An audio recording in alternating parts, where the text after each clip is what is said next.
इमरान खान साहब से खुश हैं? जी अल्लाह रहम करे, मैं ਉਹਦੇ ਤੋਂ ਖੁਸ਼ ਨਹੀਂ ਗਈ। ਕਰੋਨਾ ਪਾਕਿਸਤਾਨ 'ਚ ਨਹੀਂ ਗਾ, ਇਹ ਖੁਦ ਕਰੋਨਾ ਹੈ।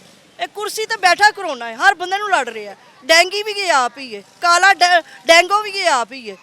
ਠੀਕ ਹੈ, ਇਹ ਸ਼ੈਤਾਨ ਹੈ, ਇਨਸਾਨ ਦੇ ਰੂਪ 'ਚ ਸ਼ੈਤਾਨ ਹੈ। ਨਹੀਂ, ਉਹ ਨੌਜਵਾਨਾਂ ਨੂੰ ਤੇ ਉਹਨੇ ਵਿਚਾਰੇ ਨੇ ਗੱਡ ਦਿੱਤਾ ਹੈ। ਕੀ ਕਰਨ ਨੌਜਵਾਨ? ਇਨਸਾਨ ਦੇ ਰੂਪ 'ਚ ਬਾਂਦਰ ਹੈ। ਠੀਕ ਹੈ, ਉਹ ਇਨਸਾਨ ਨਹੀਂ ਗਾ, ਉਹ ਬਾਂਦਰ ਹੈ। ਅੱਲਾ ਦਾ ਵਾਸਤਾ ਕਰਕੇ ਉੱਤਰ ਜਾ, ਉੱਤਰ ਜਾ, ਉੱਤਰ ਜਾ, ਉੱਤਰ ਜਾ। ਇੱਕ ਉਹਦੀ ਬੈਨਰ ਤੇ ਤਸਵੀਰ ਹੈਗੀ ਹੈ, ਇੰਜ ਕਰਕੇ ਦੇਖ ਰਿਹਾ। ਉਹ ਕਹਿੰਦਾ ਅੱਲਾ ਕਦੋਂ ਚੁੱਕੇਗਾ ਮੈਨੂੰ? ਉਹ ਭਾਰਾ ਹੀ ਬੜਾ ਚੁੱਕਿਆ ਨਹੀਂ ਜਾ ਰਿਹਾ।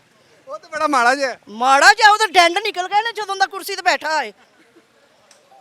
ਉਹਦੇ नाज़रीन, ये अवाम के जज्बात हैं। ये कोई अवाम जो है वो दिल से आवाज़ नहीं कर रही है इस वजह से कि नाराज़ हैं, नाराज़ है, खान साहब से नाराज़ है। खान साहब से यही रिक्वेस्ट है कि इस अवाम के लिए कुछ कर दें। अगर आपने जो है वो कोई नेकी करनी है, नेकी कमानी है, बड़ी भूख है, बड़ी ही अवाम के अंदर भूख है। नाज़रीन, उमर इम्तियाज़ को इजाज़त है, अल्लाह ने के बाद।